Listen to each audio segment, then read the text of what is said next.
হুম। সকলকে শুভ সন্ধ্যা।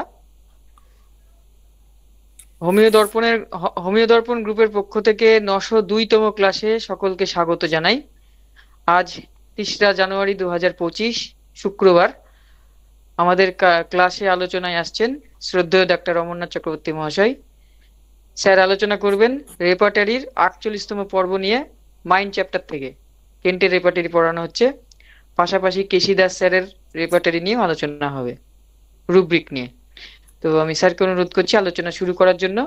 আর প্রশ্ন থাকলে অবশ্যই করবেন। প্রশ্ন জিজ্ঞাসা করলে আপনারা হ্যান্ড রাইজ করে ওই সিম্বলটাতে চাপ দেবেন, দিয়ে আমাদের জানাবেন। আমি স্যারকে অনুরোধ করছি শুরু করার জন্য, স্যার। উপস্থিত সকল চিকিৎসক বিন্দুকে এই শীতে উষ্ণ অভিনন্দন জানাই এবং সকলকে প্রীতি শুভেচ্ছা জানিয়ে আজকে আলোচনা শুরু করছি। তা আমরা প্রতিদিনই করি কি, একটা হোমিওপ্যাথিক রুব্রিক নিয়ে আমরা আলোচনা করি, মানে মাইন্ড রুব্রিক নিয়ে আলোচনা করি, একটু একটু করে আমরা এগোই।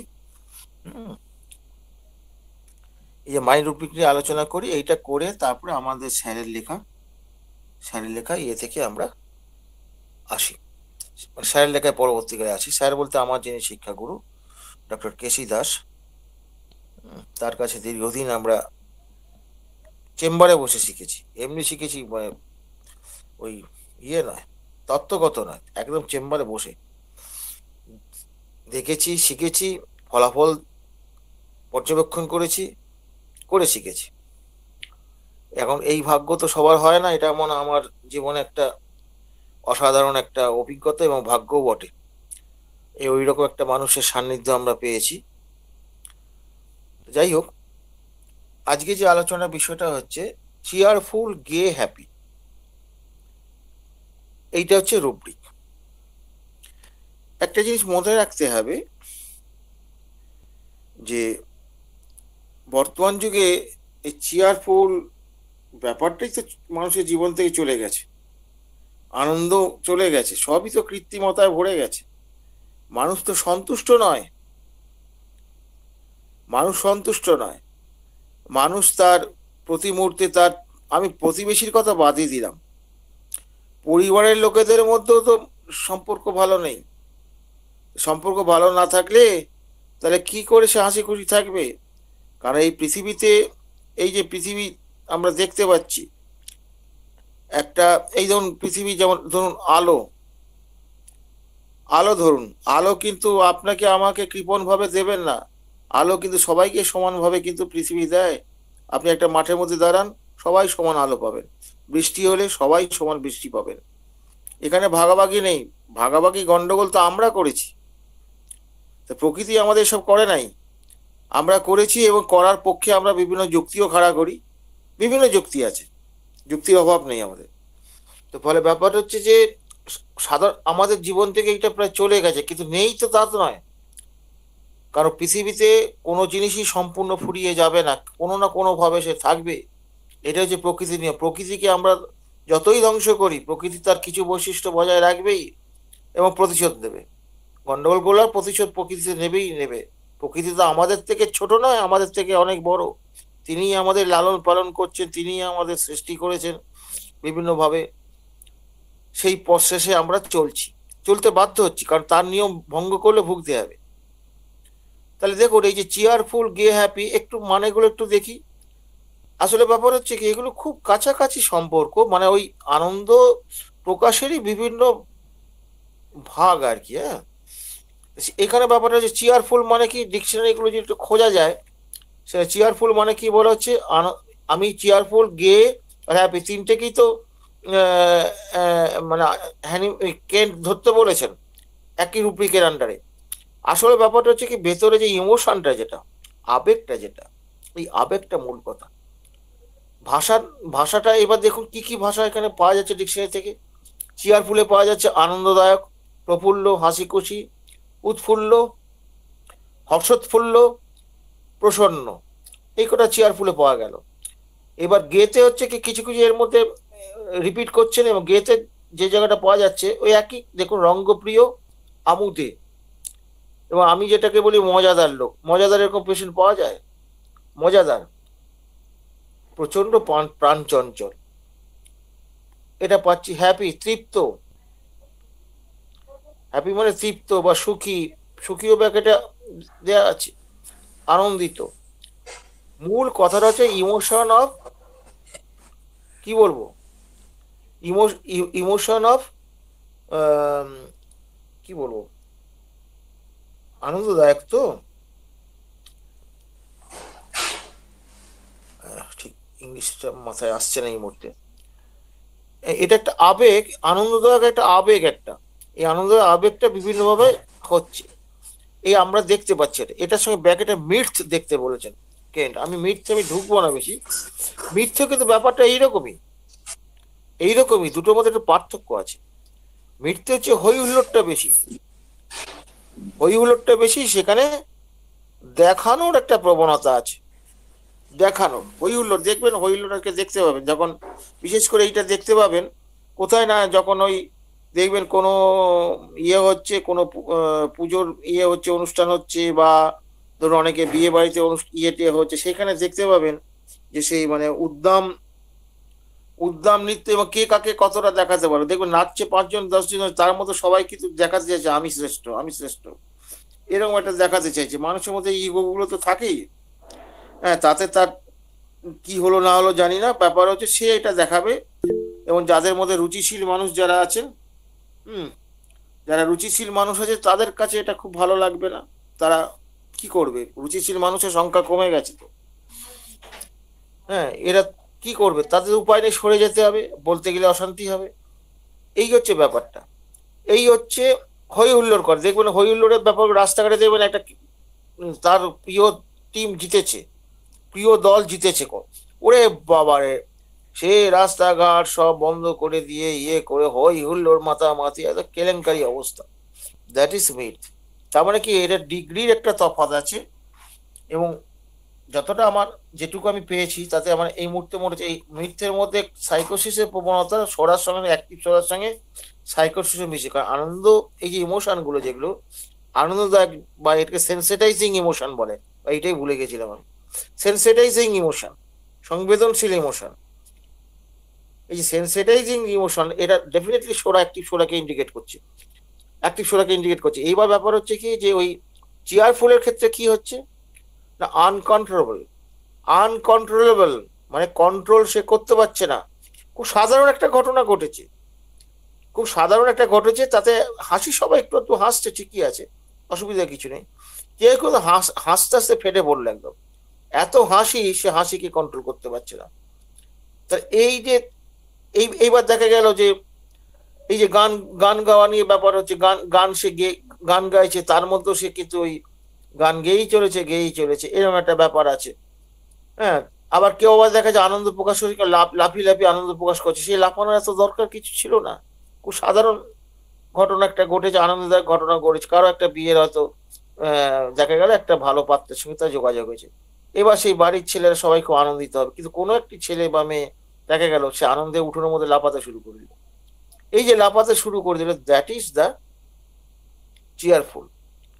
হ্যাঁ, দ্যাট ইজ দ্য চেয়ারফুল। এই চেয়ার তার মানে কি, সে তার ওই ইমোশনের উপরে সে কন্ট্রোল নেই, এই যে আনকন্ট্রোলেবল, মানে এক্সট্রিম লেভেলে এই যে তার ইয়েটা।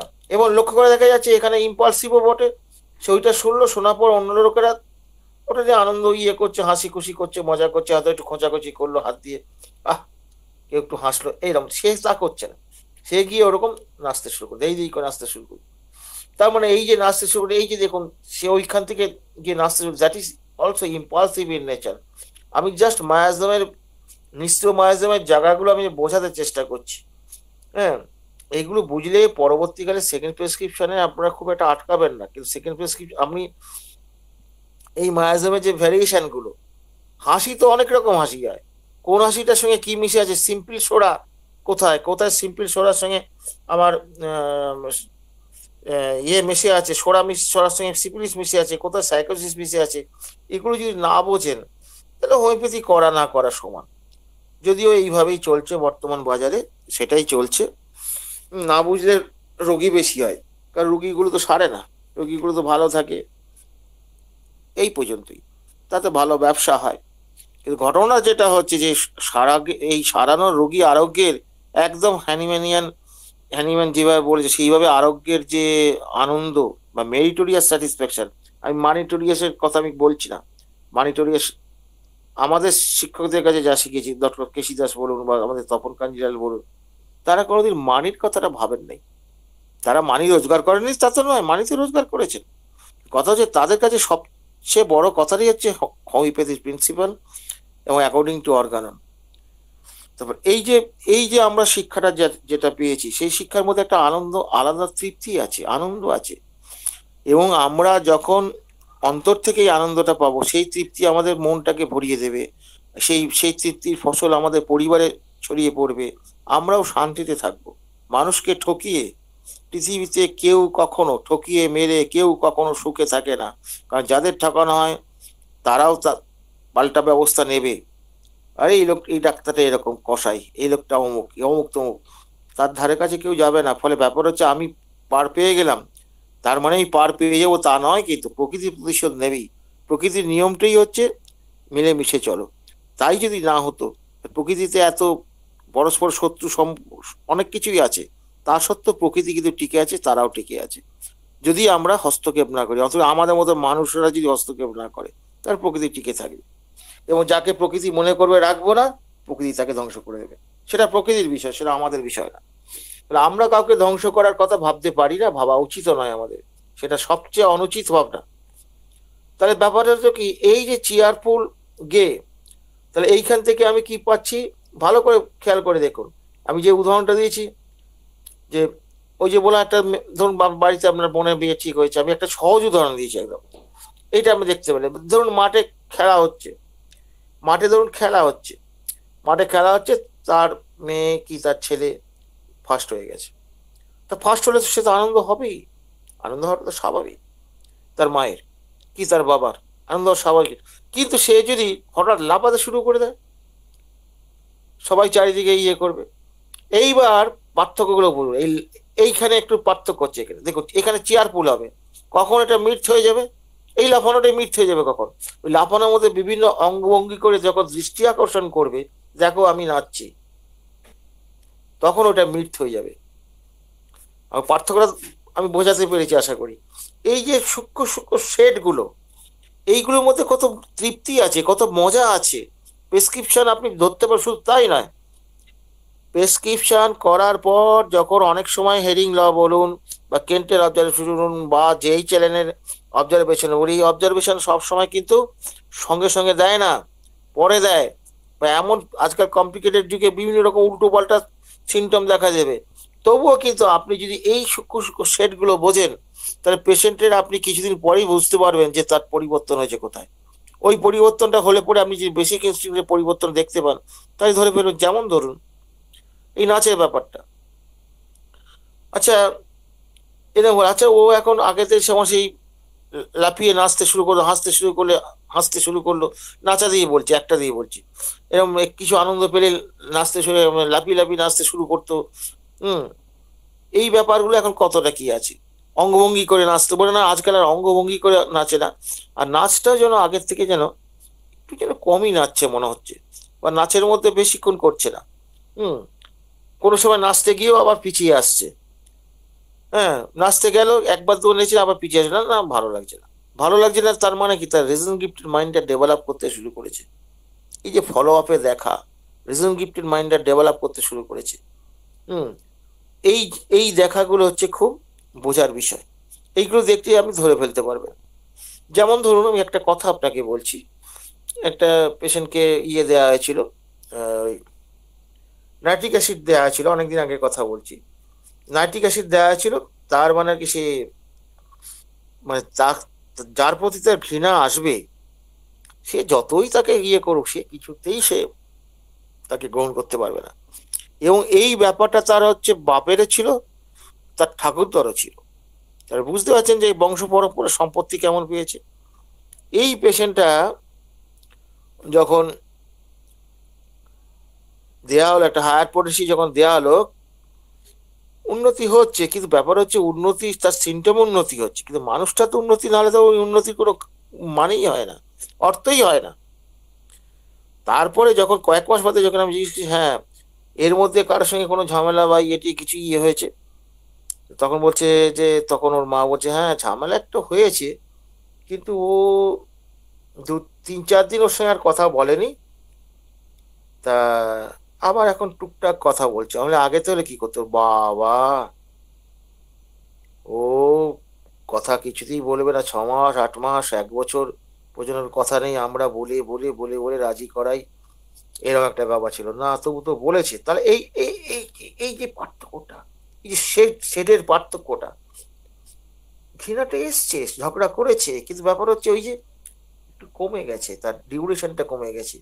এই যে সূক্ষ্ম জায়গাগুলো, এইগুলো আপনাদের অবজার্ভ করতে হবে, এইগুলো আপনাকে শিখতে হবে। আপনি কতদিন আর অন্যের অবজারভেশনে দাসত্ব করবেন? রোগীটা তো আপনি দেখছেন, স্বাধীন হন, স্বাধীন হওয়ার মানসিকতা নিয়ে এগিয়ে চলুন, সব দেখতে পাবেন, রুগী আপনাকে দেখাবে, আপনি দেখলেই বুঝে গেলেন সেটটা কমেছে, বা ঠিকই আছে, অসুবিধা কিছু নেই। যেমন এই কদিন আগে এক পেশেন্ট আমাকে বলছে, মানে কথাগুলো খুব মজাদার, সেটা হচ্ছে একজন শিক্ষিকা, তিনি বলছেন, ফোন করে বলছে, আচ্ছা ডাক্তারবাবু, আমার স্বামীর সঙ্গে একটু ঝামেলা হয়েছিল, হুম, তা আমি বেশি কান্নাকাটি করিনি, আমি কান্নাটাকে কন্ট্রোল করে ফেলছি। আর কান্নাটা কন্ট্রোল করে দিলে আবার শরীরে ক্ষতি হবে না তো? আপনি তো বলছিলেন আবেগগুলো আহ, চাপা দিলে পরে ক্ষতি হয়। আর আপনি যে এই যে করলেন, তারপর শরীরটা কেমন আছে আপনার? বলছেন না, আমার আগের মতন অতটা ঠিক কষ্ট হয়নি, একটু কষ্ট আমার হয়েছে, কিন্তু আগের মতো শরীরে অতটা কষ্ট হয়নি, আনচান করে যে হেঁটে এগুলো হয়। তাহলে এই যে পেশেন্টটা কি হচ্ছে, সে ট্রাই টু কন্ট্রোল হারসেলফ। এই কথাটা বলেছে কত, ওষুধ দেওয়ার দিন 15 বাদে বলছে আমাকে, দিন 15 কি 18 দিন। What is this? এখনো পর্যন্ত ল খুঁজে পাবেন না, আপনি ল দেখতে পাবেন না। তাহলে এই যে ব্যাপারটা, এই যে সে বলছে আমি যেন একটু কন্ট্রোল করার চেষ্টা করছি, তাকে আমি বুঝিয়েছি, বোঝালেই তো হচ্ছে না। তাকে রিসিভ করবে তার মানসিকভাবে, তবে সে করবে। সে বলছে আমি যে কাঁদলাম না তার জন্য ক্ষতি হবে কিনা, তার মানে আমার প্রতিটি কথা সে খুব খুব মাইনরলি, যেহেতু শিক্ষিত উচ্চশিক্ষিত মানুষ, তিনি খেয়াল করেছেন। তাই এই যে সূক্ষ্ম পরিবর্তনের কথাটা আপনার আমি বললাম, এইটা থেকে বুঝতে পারবেন যে তার হায়ার সেন্টারে ইমপ্রুভ করতে শুরু করেছে। আপনি চোখ বুজে বসে থাকুন, তাকে একটু বুঝিয়ে চলুন, এবং যে যে যে যে যে প্রভাবগুলো তার ক্ষতি করতে পারে, সেগুলো একটু কাউন্সিলিং করে করে বুঝিয়ে দিতে হবে, যে আপনি এই এই ব্যাপারটা এড়িয়ে চলবেন, বললেই বলা সোজা, চেয়ারে বসে এই উপদেশ দেওয়াটা সোজা। কিন্তু কথা হচ্ছে যে পেশেন্টকে খুব আন্তরিকভাবে যদি আপনি তাকে বোঝাতে পারেন, আপনার অন্তরের ছোঁয়া যদি সে পায়, সে আপনার কথাটা মেনে চলার চেষ্টা করবে। এটা হচ্ছে অত্যন্ত গুরুত্বপূর্ণ শিক্ষা। চিকিৎসক কিন্তু শুধুমাত্র ওই সিমটম নেবে, রেকর্ডিং করবে, পয়সাটা পকেটে ঢোকাবে, এইটুকুই সিমটমের রোগীর কাজ নয়, এইটুকুই ডাক্তারের কাজ নয়। চিকিৎসক একজন মানবিক হতে হবে, মানবিক বোধ সম্পন্ন যদি না হন, আপনি লাখ লাখ টাকা কামালেন, তাতে লাভ কি হলো? আপনি তো মানুষই হতে পারলেন না এত টাকা কামিয়ে। তো ওই ওই রকম একটা চামড়াওয়ালা, কি বলবো, বাজে ভাষাটা আর বললাম না, লাভ কি সমাজের? সমাজের কোনো লাভ নেই। মানুষ হতে হবে, মানুষ হলে পরে পরিবারে শান্তি আসবে, পরিবারে একটা অন্য পরিবেশ আসবে, সুন্দর পরিবেশ করবে। সবচেয়ে বড় কথা, হোমিওপ্যাথি আপনাকে সুযোগ দিয়েছে, কারো দ্বারা প্রভাবিত নয়। আপনি হোমিওপ্যাথি এমন একটা সাবজেক্ট, যেমন অন্যান্য চিকিৎসা ব্যবস্থা কি, এই রোগ হয়েছে তুমি এই রোগ ওষুধ দিতে হবে, তুমি ওটা দিতে বাধ্য, তাদের নির্দেশ মানতে বাধ্য। কিন্তু হোমিওপ্যাথি আপনাকে মুক্ত করে দিয়েছে, না বাবা, তুমি যেটা বিবেচনা করে যেটা পাবে সেটাই দেবে। কোনো ল্যাবরেটরি আমাদের বলবে না যে একে তুমি দাও, ন্যাট্রাম দাও, কে কে থুজা দাও, বলবে না। কতটা স্বাধীন বলে দিন, হ্যানিম্যান আমাদের কি দিয়েছেন, আমাদের আমাদের মুক্ত শুধু দিয়েছেন, আমার দাসত্ব থেকে মুক্তি দিয়েছেন আমাদের। কিন্তু আমরা, দুর্ভাগ্যের বিষয়, হ্যানিম্যানের এই শিক্ষাকে আমরা গ্রহণ করতে পারি। ফলে আমরা কিন্তু আমাদের স্বাধীনভাবে ব্যবস্থা করতে পারবো। এই স্বাধীনতার থেকে বড় মূল্য আছে কি? সোনার খাঁচায় যতই শালিক পাখি থাকুক, সোনার খাঁচার যত দামি হোক, যে যে শালিক পাখি বাইরে থাকে তার মূল্য অনেক বেশি। এইটা যদি বোঝার মতন ক্ষমতা না থাকে, তাহলে ওই খাঁচায় আবদ্ধ প্রাণী হয়ে আমাদের বাঁচতে হবে। আপনারা এবার বেছে নিন কোন পথে যাবেন। স্বাধীন সত্তা নিয়ে মাথা উঁচু করে বাঁচবেন না দাসত্ব করবেন, এটা ভাবতে হবে আমাদের।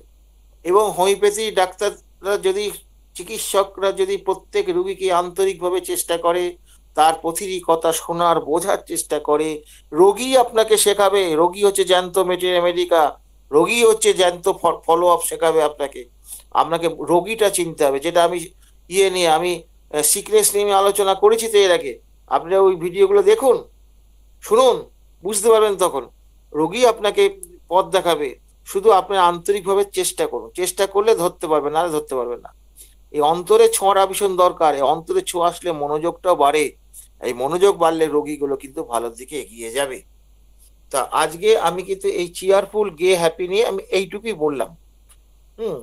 তা এটা নিয়ে কারো যদি কোনো অ্যাড করার থাকে অ্যাড করতে পারেন। হ্যাঁ, অ্যাড করতে পারেন। কেউ কেউ আগে অ্যাড হোক, তারপর প্রশ্ন উত্তর যদি এইটা নিয়ে প্রশ্ন থাকে, কারণ এক একটা করে রুব্রিক হচ্ছে তো, এটাকে খুব ভালো করে বুঝে নেওয়া দরকার। তারপরে আমরা স্যারের ওখানে যাব, মানে স্যারের ওই বই থেকে যা হয় হবে। আমি এইটুকু করে শেষ করলাম, এই চেয়ারফুল গে হ্যাপি এটা নিয়ে। সিনিয়র কেউ আছে কিনা দেখো তো, পার্থ তো আছে কিনা দেখো তো, ইয়ে দীপেন।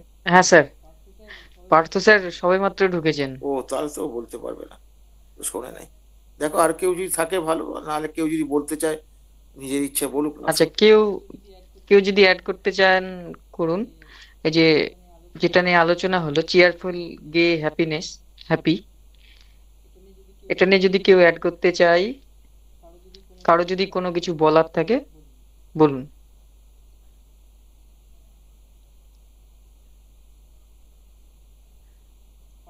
পার্থপ্রদীপ স্যার।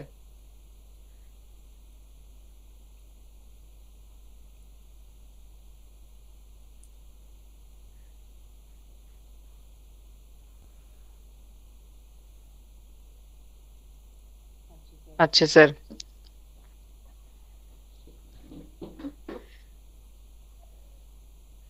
আমাদের এখানে জয়ন্ত বিশ্বাস স্যার আছেন।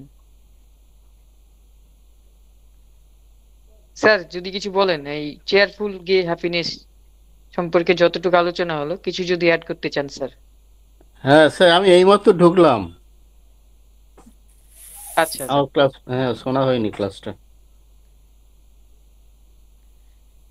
ঠিক আছে। কারো প্রশ্ন হ্যাঁ, থাকলে প্রশ্ন করতে পারেন। হ্যাঁ, আমরা প্রশ্ন উত্তরে চলে যাব। কারো যদি এই যতটুকু আলোচনা হলো তার উপরে যদি কোনো প্রশ্ন থাকে আপনারা করুন। কারো যদি বুঝতে অসুবিধা হয়, হ্যাঁ, ওবায়দুর রহমান, আপনি প্রশ্নটি করুন। হ্যাঁ স্যার, চেয়ারফুলের একটা সাবরুব্রিক হচ্ছে পেন উইথ আছে একটা স্যার, আর একটা আছে পেন উইথ ওয়াল।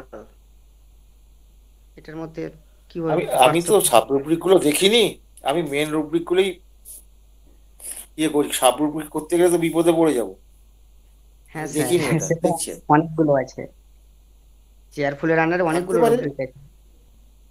সে তো থাকতেই পারে, সবটাকে টাচ করা যায়।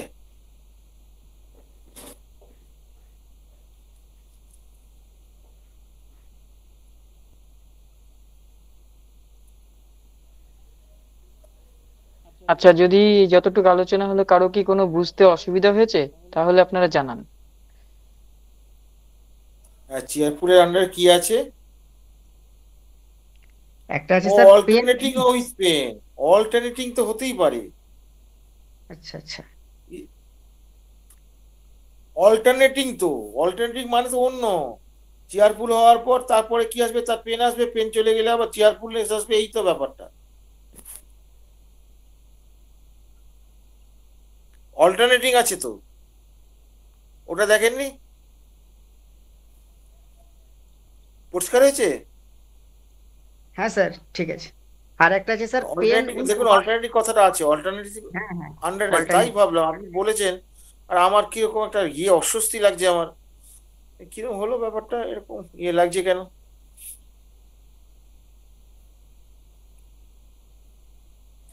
এগুলো সূক্ষ্ম সূক্ষ্ম শেড, এগুলো, এই শেড গুলোকে বোঝা সবসময় সহজ নয় অবশ্য, আমরাও অনেক সময় মিস করে ফেলি। আমি এতদিনে এইসব কথা বলছি, প্রথম জীবনে কি এসব বলতে পারতাম? আমি এর ধারে কাছে ছিলাম, এর ধারে কাছেও ছিলাম না। তবে রেগুলার স্টাডি করতে করতে, রোগীকে সময় দিতে দিতে আস্তে আস্তে শেখা যায়। রোগী তো কথা বলে, আমরা তো রোগীকে সময় দেই না।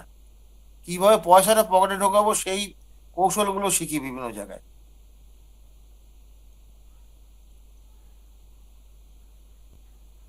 হ্যাঁ স্যার, একটা প্রশ্ন, ওই চেয়ারফুল অল্টারনেটিং উইথ স্যাডনেস, যেখানে ন্যাট্রাম মিউর আছে খুব একটা, ই মানে অল্টারনেট দুটো হ্যাঁ, থাকবে, বাইপোলার মতন নাকি স্যার?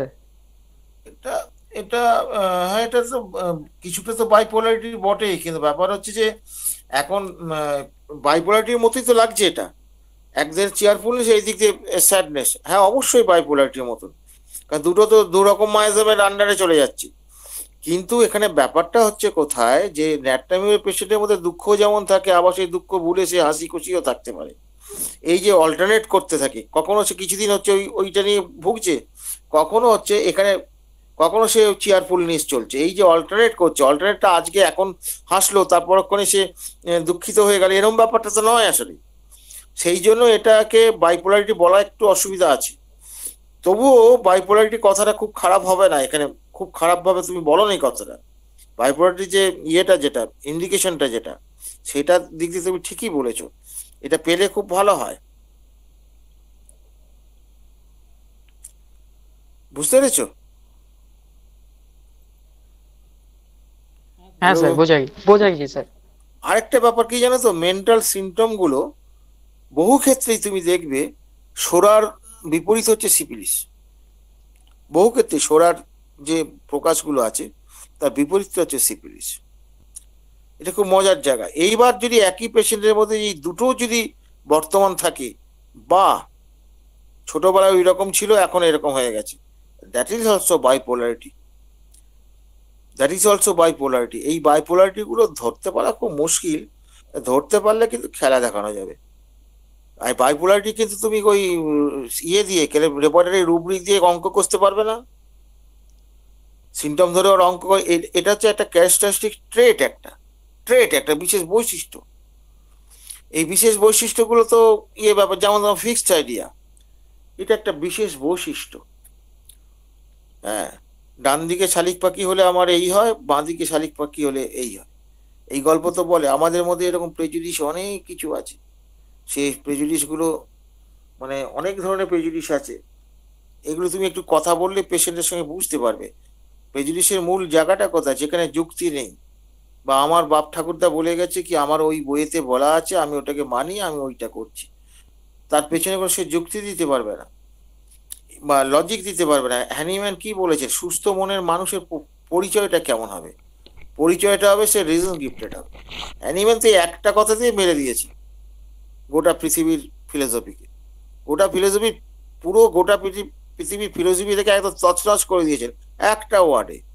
এই জন্য তো হ্যানিম্যান, 1000 বছরের মধ্যে এরকম মনীষী এখন আসবে কিনা আমার সন্দেহ আছে। কি কথাবার্তা, রিজন গিফটেড হবে।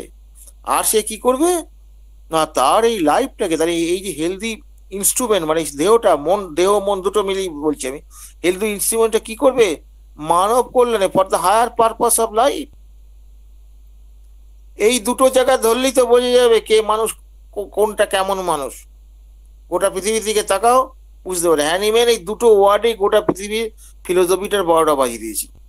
যতই ফিলোসফি গুলো জাঁকজমকপূর্ণ যাই হোক না কেন, যতই প্রচলিত, যতই তার অনুগামী থাক না কেন, হ্যানিম্যান অ্যানিমেলের কোনো তুলনা হয় না। কি জিনিস দিয়ে গেছেন আমাদের, সব ভেঙে তছনছ করে দিয়েছেন। বৈপ্লবিক চিন্তা ভাবনা, এই বিপ্লবে পড়লে সব উড়ে চলে যাবে। গোটা পৃথিবীর যে কোনো জিনিস উড়ে চলে যাবে, যত কিছু ফিলোসফি আছে, যে রাজনৈতিক হোক, ধর্মীয় হোক, সব কিছু উড়ে চলে যাবে। হ্যানিম্যান হচ্ছে সত্য। কি জিনিসটা তিনি দিয়ে গেছেন আমাদের, আমাদের বোঝার লোক নেই। প্রয়োগ করার কথা তো বাদই দিলাম। আমরা আমাদের পরিবারের মধ্যে প্রয়োগ করতে পারছি না, তো বাইরে কি প্রয়োগ করব? অসাধারণ এক এক ব্যক্তি, যার কথা শুনে চললে, তার কথা যদি বোঝার চেষ্টা করি, তাহলে আমরা কিন্তু আস্তে আস্তে মানুষ হয়ে যাব। আমরা মানুষ হয়ে যাব। আমাদের মনুষ্যত্ব, আমাদের কাজকর্মগুলো কি হবে মানুষের কল্যাণের জন্য। আমি কি কল্যাণ করতে পারছি? আমি আমার পরিবারের ভাই বোনের কল্যাণ করতে পারছি না, তা আমি কি সমাজের কল্যাণ করব? এবার কল্যাণ করে, হ্যাঁ কল্যাণ তো করবো, বাঁশ দেবে। আরে বাবা, বাঁশ দেবে দেবে, তোমার কাজটা কি? তুমি সুস্থ মন, সে বাঁশ দিচ্ছে কেন? সে তো সুস্থ মন নয়, সেই জন্য সে করছে। তোমার মধ্যে বিষ আছে, তোমার মধ্যে বিষ আছে, যেমন কেউটের মধ্যে বিষ আছে, সে যদি ছোবল মারে বিষ তো হবে, এটা তো দোষের কিছু নয়। সে অসুস্থ মানুষ, সে তো অসুস্থ আচরণই করবে। তার কতটা উদার হলে পরে, কতটা যে হ্যানিম্যানের লাইফ পড়ে দেখবেন কি ভয়ঙ্কর নিদারুণ কষ্ট, অপমান, যন্ত্রণার মধ্যে তাকে কাটাতে হয়েছে, তবু তিনি মানুষকে সেই বিষটাকে হজম করে অমৃত দান করে গেছেন। সেই জন্যই তো তিনি মহাপুরুষ। মহাপুরুষ বলে কম বলা হয়, আরো কোনো আরো কোনো বাংলা শব্দ চয়েস করতে হবে ওনার জন্য। এত বড় মানুষ পৃথিবীতে কোনো জায়গায় জানো, সব জায়গায় তার এই মেন্টাল সিমটমের এই যে দুটো বৈশিষ্ট্য সুস্থ মানুষের, এটা ফেলে দিলেই, এটা ফেলে দিন না, ফেলে দিলেই দেখবেন কার কোন ক্যাটাগরিতে আছে সব ধরে ফেলবে না। আমি ধরে ফেলবে না রিজন গিফটেড হয়, সে রিজন গিফটেড কিনা, আর তার কাজটা মানুষের কল্যাণের জন্য কিনা, ব্যাস। এখানে মানুষ বলতে কোনো জাতি, ধর্ম, দেশ এসব কথা বলা হয়নি। অ্যানিম্যান সব কিছুর ঊর্ধ্বে। এরকম একজন মহান ব্যক্তির অনুগামী আমরা হতে পেরেছি, এটা আমাদের ভাগ্য। আমি তো মনে করি এটা ভাগ্য। এটা ভালো ভাগ্য ছাড়া, সৎ ভাগ্য ছাড়া কেউ হোমিওপ্যাথির আন্ডারে আসতে পারে না। ফলে আসুন আমরা নিজেদের পরিবর্তন করি মানব কল্যাণের জন্য। মানব কল্যাণের জন্য পরিবর্তন করতে গেলে আমাদের যুক্তিবাদী হতে হবে, রিজন গিফটেড হতে হবে। রিজন গিফটেড না হলে মানুষের কিভাবে কল্যাণটা করব সেই বুদ্ধিটাই তো আসবে না। সেই বুদ্ধিটা আসার জন্য কল্যাণ করবো বলেই তো হলো না।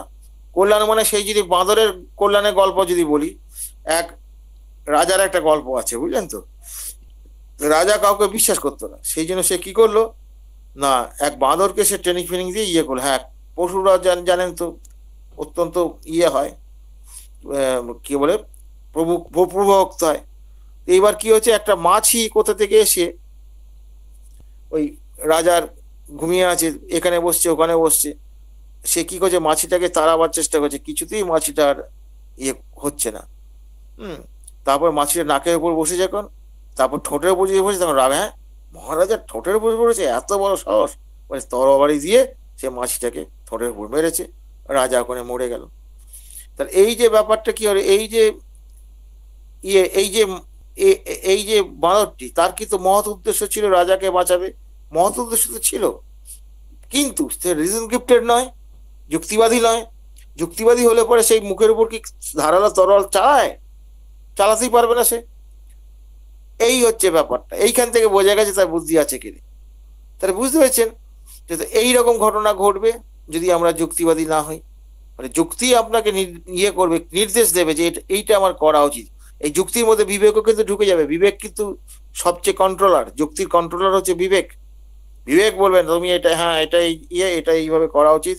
সে সতর্ক করে দেবেন এইটা তোমার অকল্যাণ হবে, এই অকল্যাণের কাজ করো না। তা আমাদের তো হ্যানিম্যান দিয়ে গেছেন, আমরা যদি তা না প্রয়োগ করতে পারি, প্রয়োগ করলে আমরা এক কথা বলবো মানুষ হয়ে যাবে। এবং আমার মনে পড়ে এই প্রসঙ্গে ডক্টর কেশি দাস বারবার বলতে, তোরা যতটা মানুষ হবি ততটা হোমিওপ্যাথ হবি। আমার শিক্ষাগুরু তপন কাঞ্জিলা প্রণাম নিতেন না, বলে তোরা পাপি, তোরা মানুষের সর্বনাশ করছিস, তোদের প্রণাম নেবো না আমি, এরকম করতেন। পার্থ আছে বলুক, তোরা পাপি, আমাকে গালাগালি করতেন না, তোরা মানুষকে ঠকাস। আমাদেরও ভাগ্য ভালো যে এইরকম গুরু পেয়েছি, নাহলে আজকে আমরা চুরি করে খেতাম, চুরি করে, নাহলে মিথ্যে করে লোক ঠকিয়ে খেতে হতো। সোজা কথা ওই চুরি করাই বলে। আমরা ভীষণ ভাগ্যবান। আসুন আমরা সবাই মিলে চেষ্টা করি একটা সুন্দর হোমিও সমাজ গড়ে তুলি। এইটুকু বললাম, অনেক আবেগে বলে ফেলেছি, এটা আমার কতটা ঠিক হলো আমি বুঝতে পারলাম না। যাই হোক, আমি বলে ফেলেছি। এইসব গুরুদের কথা মনে পড়লে শরীরটা কেমন করে যেন। কি সব মানুষ আমি পেয়েছি জীবনে, আরো অনেক গুরু পেয়েছি, তারাও অসাধারণ। যাই হোক, এইটুকু হলো। এখানে যদি কোনো প্রশ্ন থাকে প্রশ্ন করতে পারেন। হ্যাঁ, কারো যদি কোনো প্রশ্ন থাকে করুন।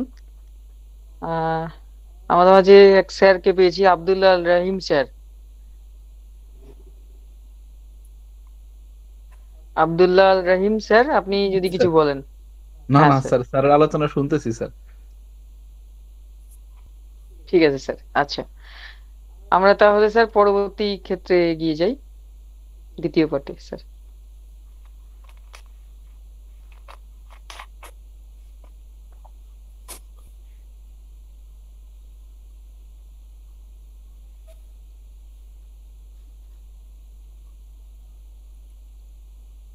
স্যার শোনা যাচ্ছে স্যার? হ্যাঁ হ্যাঁ, তাহলে হুম। শুরু করব পরবর্তী হ্যাঁ, পর্যায়ে। শুরু করুন স্যার। আচ্ছা, আবার আমি স্মরণ নিচ্ছি আমার গুরু ডাক্তার কেশি দাস মহাশয়কে, কারণ তিনি আমাদের ক্লাসের টিচারও ছিলেন। এমন একজন শিক্ষক ছিলেন, আমাদের 5 তলায় হল ঘরে করতে হতো, জায়গা দেওয়া যেত না। শুধু আমাদের কলেজের নয়, অন্য ক্লাস বন্ধ হয়ে কমপ্লেন পর্যন্ত হয়েছিল স্যারের এগেনস্টে। তখন আমাদের প্রিন্সিপাল ছিলেন ডাক্তার ডিডি ব্যানার্জি। উনি একজন অসাধারণ ব্যক্তি, ওনার কাছে আমি শিখেছি কিছুদিন। উনি বলছে যে ছাত্ররা যে ওখানে চলে যায় স্যারের কাছে, তা আমি কি করে আটকাবো? এবং বাইরে কলেজ থেকেও স্যারের ক্লাস শুনতে আসতো। অসাধারণ। এবং 2টো করে ক্লাস নিতেন উনি, মেডিকাল। তাহলে আমাদের অন্যদিন ওই দিনে আমরা শুধু ওনার ক্লাসের পেছনে ঘুরতাম শুনবার জন্য। মানে এরকম অসাধারণ ব্যক্তি, মানে সত্যি করে, মানে কি বলবো আর, এসব মানুষকে বর্ণনা করা ভাষা নেই আমার। এই আবেগপ্রবণ হয়ে পড়লাম, যাকে একটু কাজের জায়গায় আসি। তারই লেখা একটা বই থেকে আমি করাচ্ছি। তা পরবর্তীকালে আমি নিজস্ব কিছু করব, এখন নয়।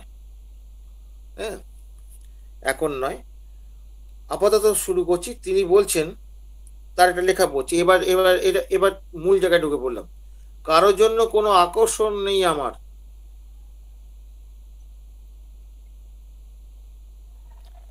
কারোর জন্য আমার কোনো আকর্ষণ নেই আমার, এই যে কথাটা, এইটার কি রুব্রিক হবে?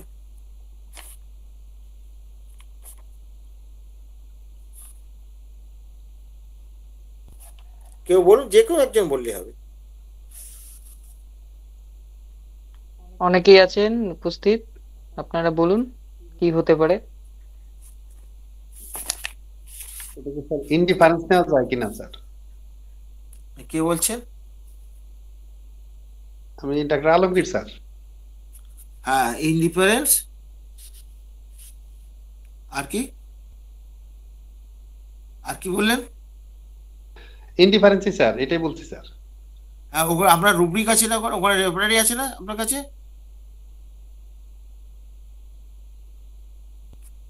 ইনডিফারেন্স থেকে অ্যাপাথি আছে, পুরো রুব্রিকটা তো বলতে হবে। কত পাতায় আছে? ঠিকই বলেছেন আপনি, ভুল বলেন নাই।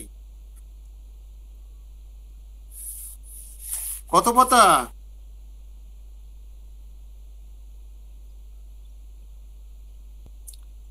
54 স্যার। হ্যাঁ, ঠিক আছে, এটা পাতাটা বলে দিই। কেন, অনেকে হয়তো একটু একটু পিছিয়ে আছে তো।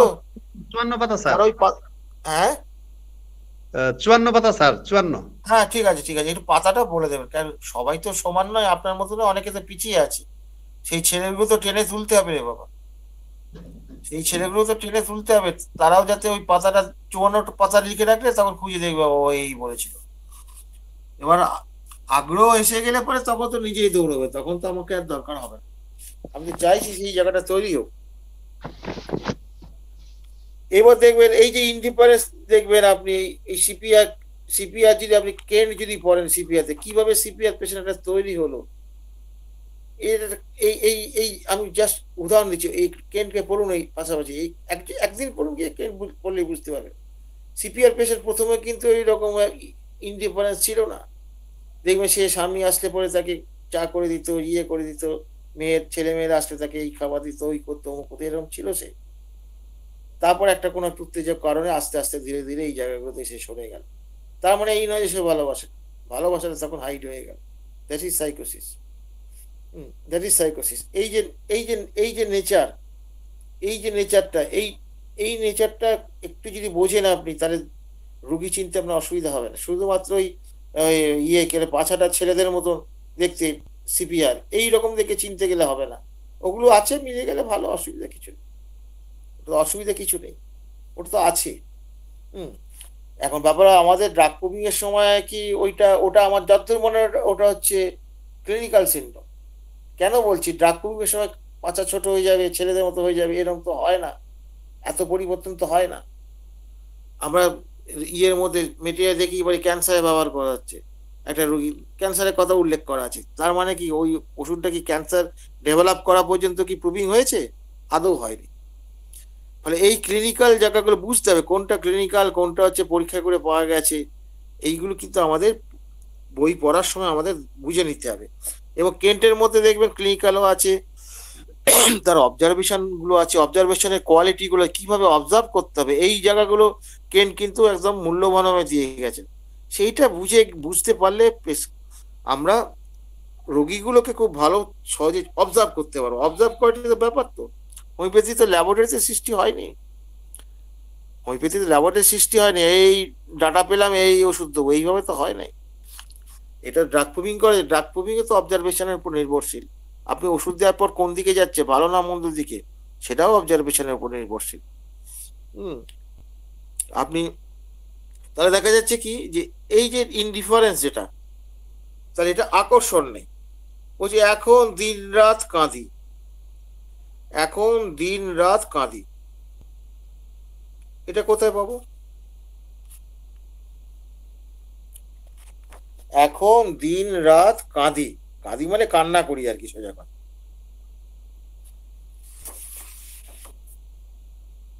একজন বলুন, এটা সোজা কোথায় পাওয়া যাবে, চট করে ধরা যাচ্ছে এটা।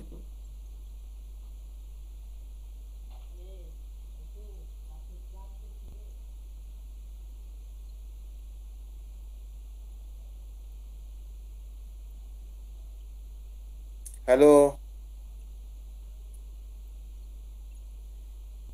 Whipping sir, weeping tearful mood. হ্যাঁ উইপুট, আমি কি বলছি, এখন দিন রাত্রি কাঁদি, দিন রাত্রিটা টানতে হবে তো, উইপিং তো হলো। এবার দিন রাত্রি আনতে হবে তো, কিভাবে দেখবো? ওই পর্যন্ত ঠিক আছে, তারপরে কি দেখবো? ডে টাইম মর্নিং এ তো আলাদা আছে, একসাথে ডে আছে কি? দিন ডে রাত্রি টাইম আছে তো, ডে টাইম হ্যাঁ আছে তো, আছে আর স্যার, কি আছে? আর দিন রাত্রি বলেছি, ডে টাইম আছে, নাইট আছে। হ্যাঁ মিটে গেল, তাহলে ওইটা বলতে হবে, এইভাবে কমপ্লিট করতে হবে rubric. Mind weeping day time, mind weeping night, পাতাগুলো বলে দেন। 92। 92, থ্যাংক ইউ। এই তো চেষ্টা করলেই হবে। ঘুমাতে ঘুমাতে কাঁদি,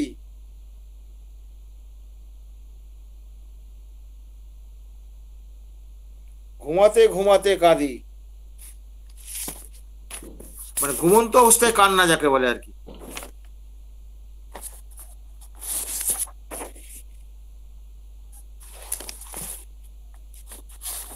ঘুমাতে ঘুমাতে কাঁদি, উইপিং বলুন একজন বলুন, যে কোনো একজন বলুন। Sleeping in. হ্যাঁ উইপিং স্লিপ ইন স্যার। হ্যাঁ, কত পাতাটা বলুন, পাতাটা বাদ দিচ্ছেন কেন? 94 স্যার। হ্যাঁ এই তো হয়ে গেল। পাতাটা বারবার বললাম না, যারা একটু পিছিয়ে আসে তাদের টেনে তোলার ব্যবস্থা করুন। পাতাটা যদি লিখে নেয় সে, বা কারো কাছে বই নেই, পাতাটা যদি সে লিখে নেয়, তাহলে সে বাড়িতে গিয়ে উল্টোতে পারবে। এই জন্য তো এটা বলা। আচ্ছা তাহলে এটা হলো এই। আর এরপরে কি আছে, এরপর কি বলছে? কেঁদে শান্তি পাই, কেঁদে শান্তি পাই,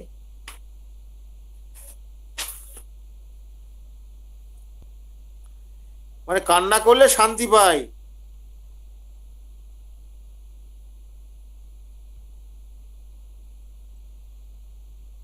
স্যার আমার কাছে তো রেপার্টরি নাই, বলতে পারি উইপিং এমএল হবে এটা স্যার।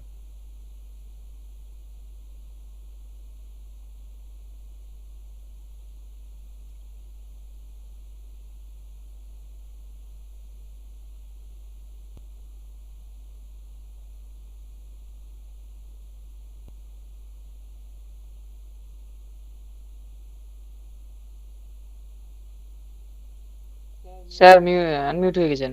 ওহো, কে কে বললেন এই কথাটা, উইপিং অ্যামুলেশন? রাহিম স্যার। আচ্ছা আচ্ছা, আচ্ছা, উইপিং অ্যামোলেশন, এটা জিজ্ঞেস করেন যে কান্না হলে পরে তার কষ্ট কমে বাড়ে কিনা?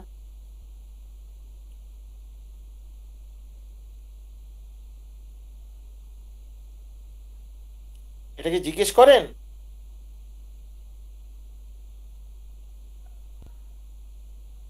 হ্যালো,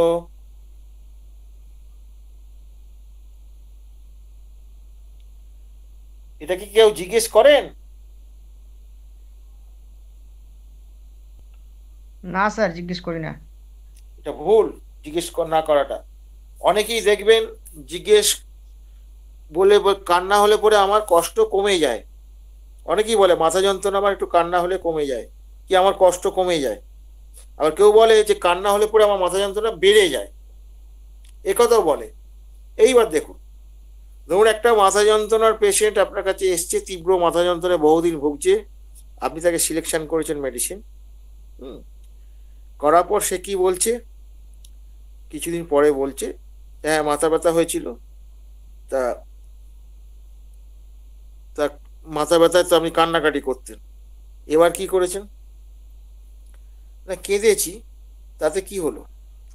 সরি, ভুল বললাম, কান্নাকাটি করলে আপনার মাথা ব্যথা শুরু হয়ে যায়, প্রচন্ড মাথা ব্যথা, এ কথা হচ্ছে। এইবার কি হলো? না আগের থেকে ব্যথাটা একটু কম। তবে কি জানেন ডাক্তারবাবু, এবার কান্নাকাটি, ধরুন আপনার এমনি মাথা ব্যথা যদি হয়, মায়ের সাথে এমনি আমার মাথা ব্যথা হতো, রোদে ঘুরলে বা ইয়েতে করলে মাথা ব্যথা হতো, চিন্তা ভাবনা বেশি করলে মাথা ব্যথা হতো, কিন্তু আমি তো কাঁদতে পারতাম না, কাঁদলে পরে তো আমার আরো বেড়ে যেত। কিন্তু এবার থেকে কাঁদার পর যেন একটু আরাম বোধ হলো মোর ডাক্তারবাবু। তো এই যে সামান্য কথাটা একটা বললো, কান্নার পর একটু আমার আরাম হলো, তার মানে কি ওখানে তো কাঁদলে যে বাড়ে, that is psychotic condition. Psychotic condition যদি হয়ে থাকে, তাহলে সেই সাইকোসিসটা এলিমিনেট হয়ে গেছে বলেই শরীর কন্ডিশনটা ডেভেলপ করেছে। এই যে করলো যখন, তখন বুঝতে হবে যে পেশেন্ট ভালোর দিকে যেতে শুরু করেছে। আরো দু একটা পয়েন্ট দেখতে হয়। তো এইটা কিন্তু একটা খুব গাইডলাইন, এটা একটা গাইডলাইন। এই গাইডলাইনটা হলে পরে আপনার ধরে ফেলবেন, জানি কান্নার পরিমাণ জিজ্ঞেস করবেন তো, কান্নার আগের থেকে কান্নাকাটি বেশি করেন না কম করেন, জিজ্ঞেস করবেন তো। আগে থেকে কান্নাকাটি করলে যা অসুবিধা হতো এখন হয় কি না, এই সূক্ষ্মগুলো যদি আপনি লিখে রাখেন তবে তো জিজ্ঞেস করবেন, নাহলে তো আপনি জিজ্ঞেসই করতে পারবেন না। আপনি জানে মনেই তো নেই আপনার কি লিখেছেন আপনি, ওই জন্য খুঁটিয়ে খুঁটিয়ে লিখতে হবে। এইটা যদি লিখতে পারেন তাহলে আপনাদের কোনো অসুবিধা হবে না, এবং এখান থেকে টক করে বুঝে যাবেন যে পেশেন্টটা কোন দিকে যেতে শুরু করেছে। এই কোন দিকে যেতে শুরু করেছে এইটা বোঝা কিন্তু অত্যন্ত জরুরি, অত্যন্ত জরুরি। আচ্ছা, আমি যে কথাটা বলছি এই কথাগুলো মানে মাথার উপর দিয়ে উড়ে চলে যাচ্ছে না তো, না আপনারা বুঝতে পারছেন? কারো কোনো অসুবিধা হচ্ছে কি? তাহলে আমি আরো চেষ্টা করবো আরো ভালো করে বলার। না স্যার, বোঝা যাচ্ছে স্যার। এগুলো পাবেন রুগীর মধ্যে পাবেন, আমি কোনো গল্প বানাচ্ছি না, দেখতে পাবেন আপনি। অনেকেই বলে না তাত্ত্বিক আলোচনার কোনো মূল্য নেই, কিন্তু আমি তো বলছি রুগীর মধ্যে দেখতে পাবেন, আপনি নিজেই প্র্যাকটিক্যাল করে ফেলবেন। আমরা এগুলো দেখে দেখে শিখেছি, সবই কি বই লেখা আছে নাকি? তাহলে ব্যাপারটা কি হচ্ছে যে আমরা এই কান্না থেকেও অনেক কিছু আমরা ধরতে পারবো। আবার এমন গন্ডগোলও হয় সিলেকশন করতে গিয়ে ওষুধ, অনেক সময় দেখা যায় কি যে তার একটা কষ্ট কান্নায় বেড়ে যায়, একটা কষ্ট কান্নায় কম। এরকম ঘটনা যদি হয় তখন ইন্টেন্সিটিটা দেখতে হয়, যে কোন কষ্টটা তীব্র হয়, কোন কষ্টটা কম, তীব্রতা কম। এই তীব্রতাটা দেখে তখন ওই মানে আমাদের ডমিনেন্ট মায়াজমটাকে চিহ্নিত করতে হয়। আমি কি বোঝাতে পারলাম? কোনো একটা ধরুন ধরুন ব্যাপার, ধরুন একটা সোজা কথা বলছি, ধরুন ধরুন তার একটা বুকে ব্যথা হয়, সে বুকে ব্যথা হয়, কান্নাকাটি করলে পরে বুকে ব্যথাটা বাড়ে, মাথা ব্যথাটা ধরুন কান্নাকাটি করলে কম। এখন আমাকে দেখতে হবে এই দুটো ব্যথার মধ্যে কোনটা তীব্রতা বেশি। সেই তীব্রতা বেশি হলে তখন সেই সেই তার সঙ্গে কান্না রিলেটেড যেটা আছে সেইটা গুরুত্ব তখন বেশি হবে। তীব্রতাটা একটা মূল ব্যাপার, কেন কিন্তু এই কথাটা বলেছেন, তীব্রতা, ইন্টেন্সিটি অফ দ্য সিমটম, এইটাও কিন্তু খুব গুরুত্বপূর্ণ বিষয়। শুধু সিমটম হলে হবে না, ইন্টেন্সিটি। যেমন ধরুন বার্নিং, ইন্টেন্সিটি যদি তীব্র হয়, থ্রু আউট দ্য ইয়ার থাকে, হ্যাঁ, এরকম যদি কন্টিনিউয়াস যদি থাকে, that is the first grade burning. সেটা যদি না থাকে ওষুধে, যতই অন্য সিমটম মিল থাক, হবে না। ফার্স্ট গ্রেড বার্নিং এই প্রত্যেকটা জায়গার এরকম ভাগ আছে।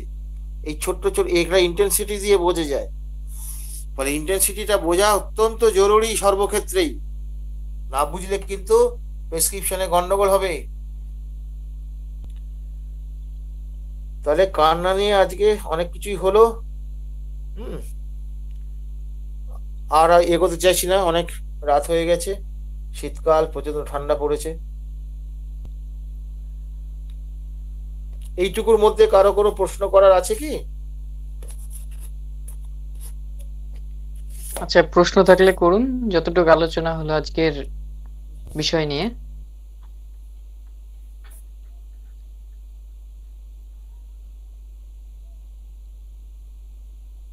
আজকে পার্থপ্রদীপ চৌধুরী স্যারের গলা পেলাম না। ও তো লেট করে ঢুকলো। ও তো প্রথম দিকে থাকলে সুবিধা হয়, যে কোনো জায়গায় আমি ভুল বললাম কিনা সেই জায়গাগুলো তো ক্লিয়ার আউট করতে পারবে। এখন কোনো কারণে আটকে গেছে, হতে পারে। এখন এখন শুনতে পাচ্ছি, মাঝে মাঝে চলে যাচ্ছে। আরে বাবা, ভালোই নেটওয়ার্কের সমস্যা। এর আগের দিন নেটওয়ার্কটা ভালো ছিল, এর আগের দিন যে কথা বললো না, ওদিন তো খুব ভালো ছিল।